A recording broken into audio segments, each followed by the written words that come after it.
Hey there, folks. I'm Casey, and I'm going to be your instructor for English 151 Intro to Lit this semester. Um, First of all, bear with me. I've been teaching this class for I don't know, over 10 years. This is the first time I've used video. I've always been really hesitant to do video, but I feel like sometimes things get lost in the translation when I'm just trying to type in my notes. So this semester I'm going to try to do some video stuff. So this is kind of your intro to what the class is going to be all about, and I just want you to take a few minutes to watch this before you go on and do any of the reading and start doing your posts, okay? So Intro to Lit is a required course for English majors, obviously. It introduces you to what you're doing after that, but it also fills a number of other needs across the boards. Largely, I think when we learn to read and talk about literature, we're learning to think critically. We're learning to consider perspectives that aren't our own. We're learning to look outside the box. We're learning to create a theory and convey that and support that with evidence. So I know people say to me sometimes, why do I have to take lit because I'm going to be a psych major? Well, all of this stuff is applicable. I think it's a similar sort of thing to reading a person. So first, let's talk about what's literature. If you were in class with me right now, I would ask you to raise your hands and tell me what literature is, but clearly that doesn't, work here. So, literature is a term, you can think about it a lot of different ways. It can be the pamphlets you pick up at your doctor's office about smoking. Some people say, "Oh, did you get the literature?" That's what they mean in that case. In this case, we're going to talk about it as it's the written word, but it's the written word for the purposes more of art and expression and conveyance of feeling and idea and story rather than so much cold hard fact. So the term itself first emerged in the 14th century, and for a long time it meant literacy. So if you were a person of literature, you could read, which was a huge thing at that point.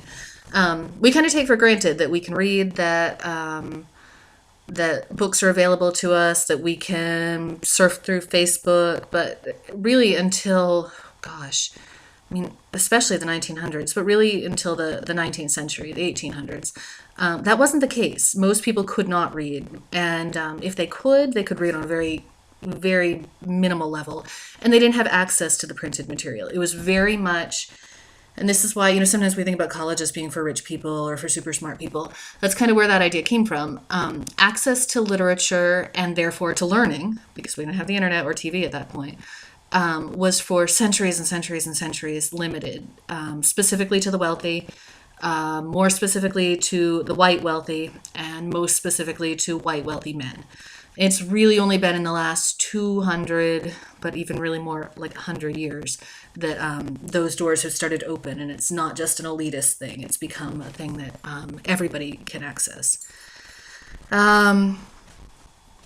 So, probably a lot of you guys are first generation college students. I was a first generation college grad. And I always kind of felt like I didn't quite belong in college. It wasn't a thing that blue collar people did. My dad was a construction worker. That's because those ideas about literature being too hard and only for smart people or rich people still maintain. Eventually, the word literature began to mean more creative writing or imaginative writing. So less what you would find in your newspaper or in the pamphlet in the store, more what you would find in a novel or a poem. Shakespeare. So that term tends to be kind of limited. We tend to, when you think of literature, what's the first thing that comes to your mind? The first thing, if I say we're going to study literature, some of you are probably saying Shakespeare. Some of you might be saying, Nathaniel Hawthorne. Some of you might be saying Robert Frost, right? We talk about literature in terms of what is a canon, a collection of material that is most widely studied and thought of as literature. And because for centuries the people who had access to literature and learning were white, wealthy men, most of the people in the canon, the work that gets studied most often, are white, wealthy, now dead men. Shakespeare, Chaucer, Milton, Shelley, Keats, Yeats, Frost, Hawthorne. You see a pattern. Emerson, Moby Dick, all of this, all of these are dead white men. So there's been kind of a lot of push over the years to expand this idea of the canon, to include non-white, to include women, to include people who didn't write in the most elevated language, who wrote the language that they spoke at home, which was not always grammatically correct. And I think you'll find that more and more, if you picked up a literature textbook, people that don't, look like Shakespeare are included. And I try to, in this class, put some focus on works that are just beginning to be included in the canon. So you will see that we're studying kind of a variety of perspectives, although we will definitely hit some of the biggies like Shakespeare, like Chaucer, that sort of thing. Let's see, some other things we should think about. We will in this course read 2 books. There are 2 texts on order, and I will say I didn't pick these, but I will say one of them at least is a favorite, and both of them I'm excited to teach with you guys. So we're going to read Kate Chopin's The Awakening, which is what they call a novella. A novella is a short novel. And we're going to read Shakespeare's Macbeth. Woo! And this is, if you've ever heard of the witches around the cauldron and bubble, bubble, toil and trouble, this is where that came from. Also really cool for, a semester in which we'll be having Halloween. We're also going to read some poetry, a good amount of poetry, and we're going to read some short fiction in the class, which are short stories.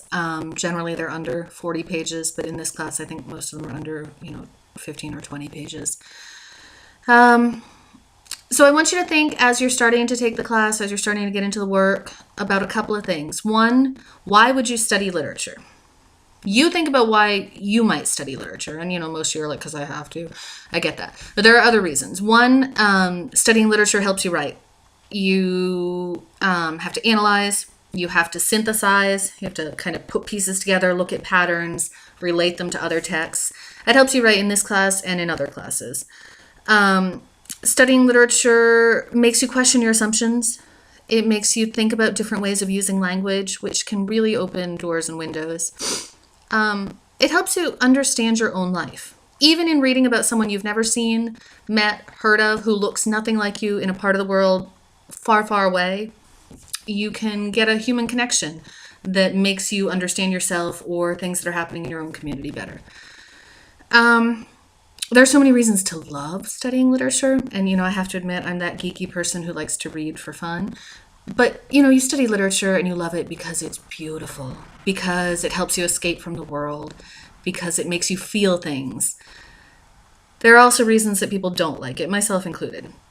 Studying literature can be really hard. There is no one true meaning. If anybody ever told you there was one true meaning, they are wrong. And that's hard. A lot of us like black and white. We like real answers. Literature can be vague. It can be indirect, not to the point. These are all things that we can find frustrating. Although, I would say that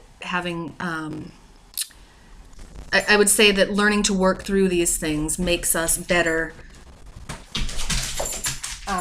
human beings in general. It makes us better problem solvers. Some other things that are worth considering about literature is that literature is interdisciplinary. It pulls in all parts of your education and of the world. And that literature can really change the world. Writers, especially in parts of the world where things are hard and dangerous, like any other artist, they often risk their lives to tell a truth. Even if that's fiction, it may be a truth. So these are some things I want you guys to think about as you start getting into the semester, and I guess I will see you again soon. I hope you didn't laugh too hard today, and I hope you enjoy some of the readings. Thanks so much. Take care.